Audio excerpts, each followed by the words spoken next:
Get your free copy of the complete tutorial at www.teachucomp.com/free. You can also apply a single payment amount from a customer to multiple outstanding invoices for that customer by placing a check in the checkmark column that appears to the left of the invoices against which you want to apply the cumulative payment amount received until the total payment has been distributed to the correct invoices. To do this, select Customers, Receive Payments from the menu bar to open the Receive Payments window. Then select the customer or customer job who sent you the payment from the Received From drop-down. Enter the payment date,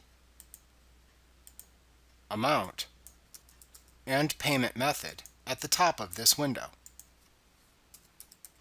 QuickBooks will automatically attribute the amount entered against all of the outstanding invoices shown from oldest to newest.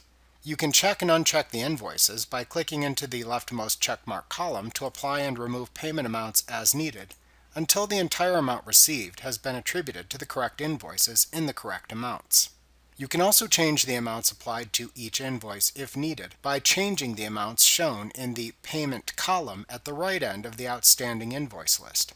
After you have attributed the single payment received to the correct outstanding invoices in the correct amounts, you can then either click the Save and Close or Save and New button to save the transaction and then either close the window or open another new transaction window.